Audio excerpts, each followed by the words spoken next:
Hello and welcome to our podcast on health insurance. We talk so much about the need to maintain good health and not realizing how the same is incomplete without having a health insurance policy in place. This is because many people remain unmindful of the fact that certain health issues can crop up uninformed. With a health plan that covers the cost of your hospitalization and subsequent treatment, the much needed treatment is now well within your financial reach. You and your loved ones can get treated without worrying about having to spend on medical bill from your pocket. Like all personal finance decisions, certain factors affect the purchase of health plan. There are do's and don'ts that you must consider before choosing the right health policy ideally suited to your needs. To discuss the issue, we have with us Mahavir Chopra, founder and CEO of Beshak.org, an independent consumer awareness portal for insurance consumers.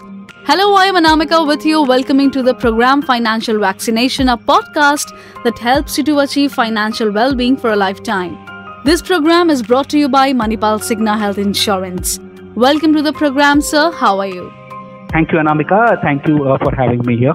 Well, before beginning with our today's podcast, let me discuss something about Mahavir Chopra. So, as we know that apart from being a finance expert, we know that you run Beshak.org. So, can you please let our listeners know more about it?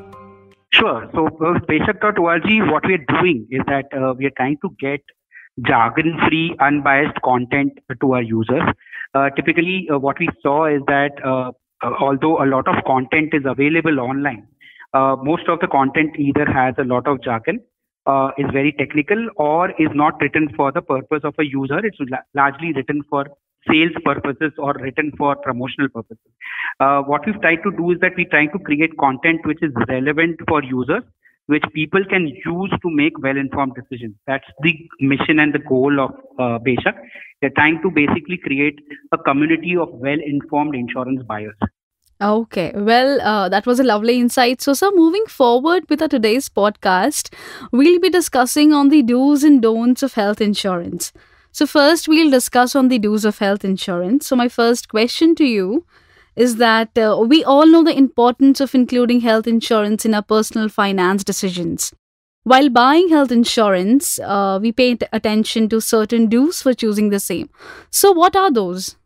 Yeah, so typically the things that you should be looking at when you are buying health insurance should be around 4 to 5 things which are very, very important. The first thing that you should look at is that there is an adequate coverage that you're buying. So whenever you're buying a cover, you should buy a cover for when you reach an age of 50 to 60 years. So let's say you are 30 years old when you're looking at a health insurance. You should not buy a cover which is relevant and adequate for you for this age group. You should buy a cover which is relevant and adequate for you when you are old and when you would need the cover the most. So you should factor basically basic inflation and take a cover which is really, really adequate for you in an old age. Largely, this is the reason behind this, Anamika, is basically that at a certain age or at a certain point in time when you want to upgrade your cover, there could be chances that because you have an ailment or your family has an ailment, you may not be able to upgrade the cover. So it's important that you take a large cover as and when you get it and not basically depend on the future to upgrade your cover. That's the first point. The second most important point that you should look for is financial limitation. Your policy should not have any major limitations in terms of limits or coverage scope, right? Meaning in terms of, let's say, for example, there shouldn't be any room rent limits in your policy. Largely, if possible, the category capping or any kind of limitation should not be there in your policy. You should have a policy which is free of any kind of limitation. Apart from the room rent limit, which can basically damage or basically degrade your cover, because not only will it impact your claims at a very significant level, there are other such financial limitations you should be aware of. One of which is basically a condition called copay, right? Which also should be something that you should look for. Another thing which you should look for in the limitations, financial limitations, are there any kind of limits or financial limits that have been put for surgery or treatments? Like, for example, is there a limit put for modern surgeries? Is there a limit that has been put for surgeries which are related to cataract, right? These are the limitations you should basically be very well aware of before you buy the policy. The last thing that you should be very well aware of is the exclusions in the policy. Are you aware of all the exclusions, the temporary exclusions and the permanent exclusions? And get a detailed understanding of this either from your agent or from whoever is advising you. So these are the major things that you should be aware of. A, the coverage. B, the limitations in the policy. And C is basically exclusions in the policy. So coverage, limitations and exclusions you're saying are the most important. So like in other kind of insurance policies, is it necessary to disclose all details regarding health and prior illness? Absolutely. So you are actually getting into a relationship with an insurer, right? What an insurer is offering you is a lifetime cover for all your hospitalization expenses. So like it happens in any other relationship, either formal or informal, you need to be very, very transparent before getting into this relationship. And hence, all the information that is required by the insurer has been asked by an insurer, either in the proposal form or face-to-face or over a call or in a medical test, should be provided absolutely and clearly and transparently. The reason behind this is that this will help an insurer assess your risk well and ensure that they have understood you as a profile better, so that the pricing that they're offering you is relevant to the kind of person and the kind of profile you are. In case there is an additional risk that they basically evaluate you for, they may charge you an additional premium, but that is a good thing because that means the insurer has taken on record the additional risk that you have, and hence your coverage will be safe and protected. In case you decide not to inform an insurer and you basically try to hide information from an insurer, there are good chances that at the time of claims, insurers will have multiple ways to find out that there are some hidden information that you did not provide at the time of buying the policy. And this will basically be a threat on not only your claim, but also your policy. So from that perspective, it is absolutely important that when you're starting a relationship with an insurance company, you are over-informing an insurance company to all whatever information you are aware of in terms of your lifestyle, in terms of your healthcare, in terms of family's healthcare. Well, this is going to be an interesting question for all of us because we all have a doubt in our mind that does my health insurance plan cover the cost of medical tests too?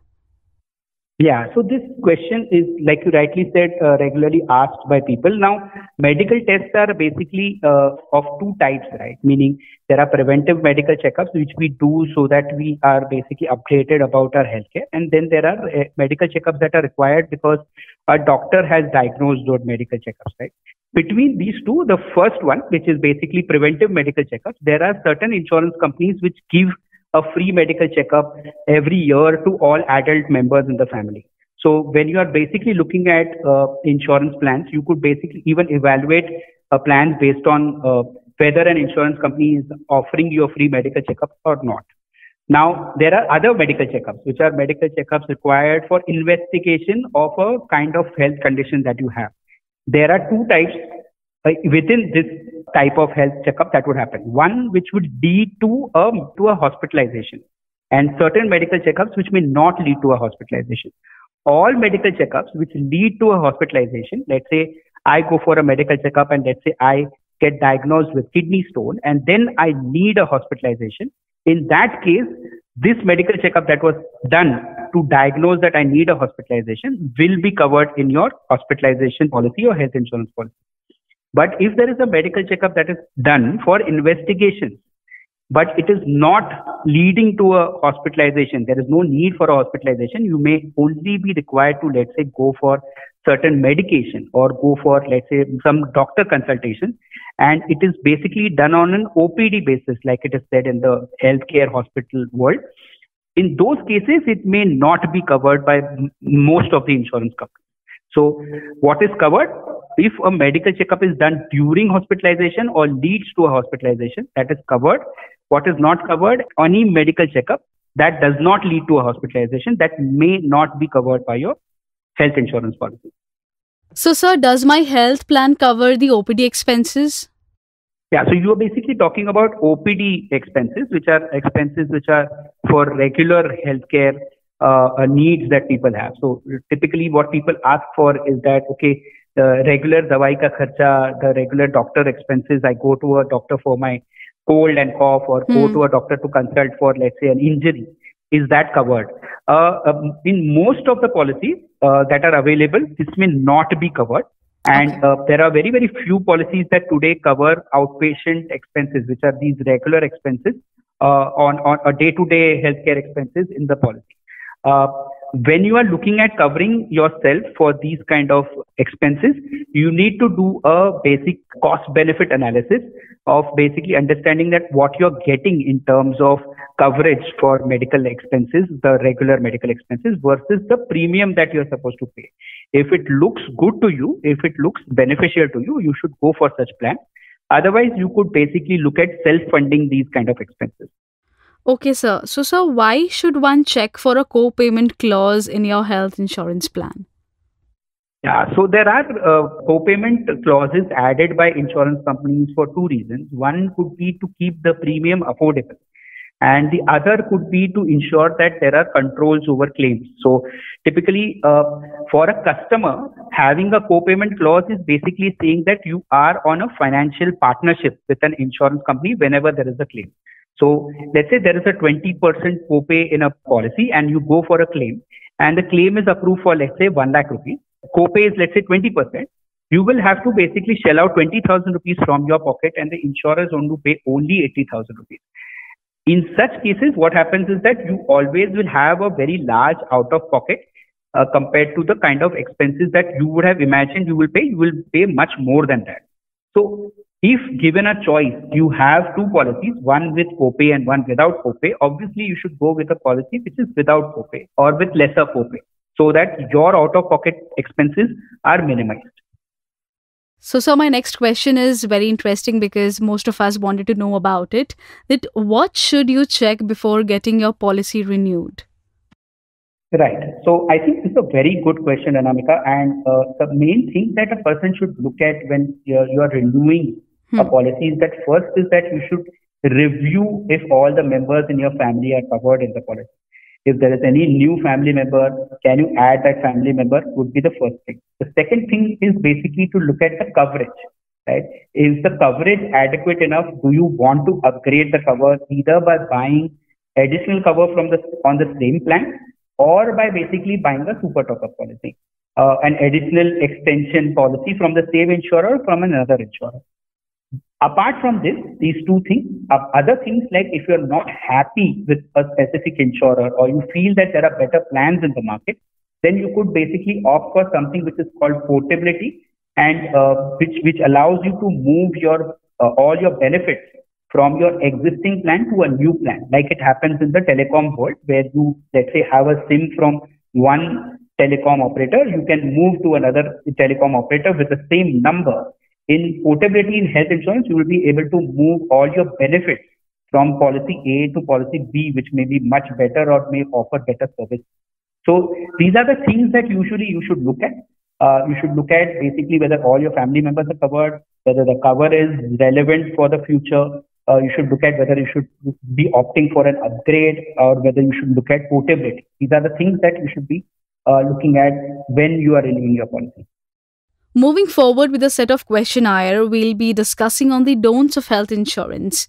So, sir, my first question to you is, does it help to not share the details of your pre-existing illness while buying insurance? And how does lying about health details adversely affect your chances of availing health insurance? Right. So this is a question that is very regularly asked. There are people who feel that, okay, if I don't inform an insurer about a certain disease, how will the insurer ever come to know? Absolutely. Or there could be advisors or agents who could tell you that, okay, sir, आप अगर ये information डालेंगे तो आपको policy नहीं मिलेगी. इससे अच्छा आप मत डालिए. You don't put this information in your proposal form. It will basically lead to rejection. I will manage your policy and you don't have to worry about it. In both these cases, there is a red flag. Okay. You shouldn't basically hide any information from an insurance company, because insurance company is in the business of paying claims, and they are professionals hired by them who will ensure that if there is a misrepresentation, it is basically found out. right? If there is any kind of hanky-panky stuff, insurers have experts who sit and only do this and be able to find out that, you've made a misrepresentation. There are multiple ways that insurance companies can find out about your misrepresentation. Health insurance is a lifetime policy that you're buying. It is a policy you will carry through your life, and your family will carry it after you till they are living, right? In such kind of situations, you should be in better control by ensuring that you mention every important information to the insurer, not hide anything, and ensure that claims are paid for your lifetime. When you are 60 years old, you are 80 years old, or whether your wife is 90 years old, there shouldn't be any kind of glitches for your family members to get a claim. And the only golden rule to ensure this happens is to ensure that you don't make any kind of misstatements in your proposal form or to the insurance company in any form, right? So that is the big don't that you should always be looking for. If an agent is asking you to put wrong information, if an agent is telling you to not write something, in my view, you should not be dealing with that agent, because that agent is not really worried about your interest.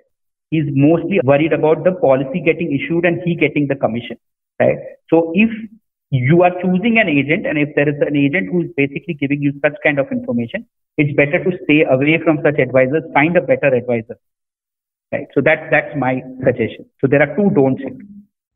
So as you have discussed that there should be transparency while you are, insuring Absolutely. your health insurance. So why is it necessary to renew your health insurance on time? Right. So whenever you have a policy, and let's say it's a annually renewable policy, right? And if you basically miss the due date, there is a grace period in the policy usually. And that grace period also, you can pay the premiums and still you will be able to continue your policy. Having said that, the problem that arises is that if there is any claim that arises during this grace period, the insurance company will not pay you for those claims. And in case you even lapse the grace period, which is basically that you've not paid premiums beyond the grace period, and then in that case, you basically have lost all the benefits that you had incurred while you bought the policy. Let's say if you bought the policy for 4 years, 5 years, and you basically crossed all the waiting periods. Now your policy is covering you for pre-existing diseases, for the temporary waiting periods are all exhausted, and you have a very, very open, good policy available. In case you do not pay your premiums by the grace period, this policy completely gets deactivated. It gets lapsed in the language of an insurer. Okay. And what happens is that in case you want to revive the policy, there is no way to revive the policy after that lapsation happened. You almost will have to go and reapply and go through the entire process of buying a policy completely all over again. So in this case, you will have to go for a medical checkup, you'll have to fill a proposal form, and all your waiting periods that you had completed will basically restart from zero. So you basically start from square one if you don't renew your policies on time. So that's why it's always recommended that do two things. One is put reminders on your phone, on your wife's phone, on your spouse's phone to ensure that you pay your premiums on time. And there are other ways to ensure that your premiums are paid on time by putting an auto debit on your policy. So you go to the branch office of any insurance company and tell them, I want to put a standing instruction on my renewal premium payment. They will basically give you a form which you can fill and get an auto debit on your policy, which basically means is that whenever the premium is due, the premium will automatically get debited from your bank account or your credit card, and you don't have to remember the renewal date. Yeah, okay, perfect. So that was a lovely insight to discuss on the topic health insurance. Thank you so much, sir, for being with us on the podcast show, Financial Vaccination. Thank you for having me. So you heard that health insurance zaruri hai. An adequate health insurance cover gives you the much needed peace of mind and keeps you and your family clear of financial burden for life. Those aiming for a better life must ensure to include a health insurance policy in their personal finance portfolio. Stay protected, stay healthy is the mantra to healthy longevity. After all, health hai to life hai.